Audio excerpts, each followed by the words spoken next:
ഡൽഹി ചെങ്കോട്ടയ്ക്ക് സമീപം സ്ഫോടനം നടത്തിയ ഭീകരർ ഒക്ടോബർ 7-ന് ഹമാസ് ഇസ്രായേലിൽ നടത്തിയതിന് സമാനമായ ആക്രമണം രാജ്യതലസ്ഥാനത്ത് പദ്ധതിയിട്ടിരുന്നതായി NIA അന്വേഷണത്തിൽ കണ്ടെത്തിയത് നിർണായകമാകും.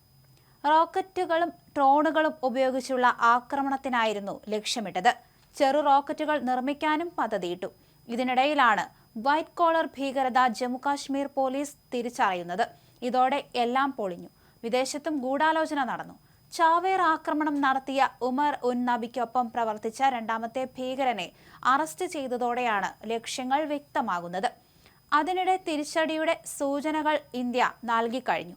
അന്വേഷണത്തിലൂടെ പാക് ബന്ധത്തിന് വ്യക്തമായ തെളിവ് ഉറപ്പിച്ചാൽ ഉടൻ തിരിച്ചടിയുണ്ടാകും. ഇതുവരെ ലഭിച്ച തെളിവുകളിലൂടെ ബന്ധം വ്യക്തമാണ്. ഈ തെളിവുകൾ കേന്ദ്ര സർക്കാരും സൈന്യവും പരിശോധിക്കുകയാണ്. ഭീകരർക്കും അവരെ പിന്തുണയ്ക്കുന്നവർക്കും ഒരേ രീതിയിൽ മറുപടി നൽകുമെന്നും ഏതൊരു ഭീകര പ്രവർത്തനത്തിനെതിരെയും ശക്തമായി പ്രതികരിക്കുമെന്നും കരസേനാ മേധാവി ഉപേന്ദ്ര ദ്വിവേദി വ്യക്തമാക്കി കഴിഞ്ഞു. പുരോഗതിയും വികസനവുമാണ് ഇന്ത്യ ലക്ഷ്യമിടുന്നത്. അത് തടസ്സപ്പെടുത്താൻ ശ്രമിക്കുന്നവർക്കെതിരെ യാതൊരു വിട്ടുവീഴ്ചയ്ക്കും തയ്യാറല്ലെന്ന് കരസേനാ മേധാവി വ്യക്തമാക്കി. പഹൽഗാം ഭീകരാക്രമണത്തിന് ശേഷം ഭീകരവാദികളോടും അതിനെ പിന്തുണയ്ക്കുന്നവരോടും ഇന്ത്യ സ്വീകരിച്ച നിലപാടും ദ്വിവേദി ആവർത്തിച്ചു. ഭീകരവാദവും ചർച്ചയും ഒരിക്കലും ഒരുമിച്ച് മുന്നോട്ടു പോകില്ല. രക്തവും വെള്ളവും ഒരുമിച്ചൊഴുകില്ല.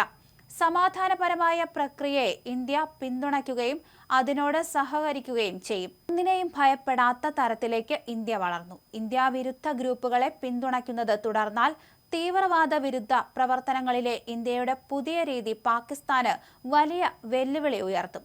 പാകിസ്ഥാന്റെ ആണവ നിലപാടുകളെ ഇന്ത്യ യാതൊരു തരത്തിലും ഭയക്കുന്നില്ലെന്നും അദ്ദേഹം പറഞ്ഞു. ഇത് പാകിസ്ഥാനുള്ള സൂചനയാണ്.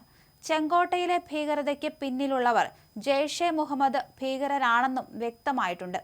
തുർക്കിയിലും മാലിദ്വീപിലും ദുബായിലുമെല്ലാം ഗൂഢാലോചനകൾ നടന്നു. ജാസിർ ബിലാൽ വാനി എന്ന ഡാനിഷിനെ ചോദ്യം ചെയ്തതിൽ നിന്നാണ് ഡ്രോൺ ആക്രമണങ്ങളെക്കുറിച്ച് വിവരം ലഭിച്ചത്. ആയുധങ്ങളും ബോംബുകളും വഹിക്കാൻ ശേഷിയുള്ള തരത്തിലേക്ക് ഭീകരർക്ക് വേണ്ടി ഡ്രോണുകൾ പരിഷ്കരിക്കാൻ ശ്രമിച്ചിരുന്നു. റോക്കറ്റുകൾ നിർമ്മിക്കാൻ ശ്രമിച്ചതിനും NIA തെളിവുകൾ കണ്ടെത്തിയിട്ടുണ്ട്. ഡാനിഷാണ് ഭീകരർക്ക് ഇതിനായി സാങ്കേതിക സഹായം നൽകിയിരുന്നത്. ജമ്മുകാശ്മീർ സ്വദേശിയായ ഡാനിഷിനെ ശ്രീനഗറിൽ നിന്നാണ് പിടികൂടിയത്. സ്ഫോടനത്തിന്റെ മുഖ്യ സൂത്രധാരൻ ഉമർ നബി സഞ്ചരിച്ചത് ഇന്ത്യ ഗേറ്റ് ഉൾപ്പെടെയുള്ള ഡൽഹിയിലെ സുരക്ഷാ മേഖലകൾക്കുള്ളിലൂടെയാണ്. 1300ഓളം CCTV ദൃശ്യങ്ങൾ പരിശോധിച്ചാണ് ഡൽഹിക്ക് ഉള്ളിൽ ഉമർ സഞ്ചരിച്ച വഴികൾ പോലീസ് കണ്ടെത്തിയത്. വലിയ ഇന്റലിജൻസ് പിഴവുണ്ടായതിന് തെളിവാണിത്.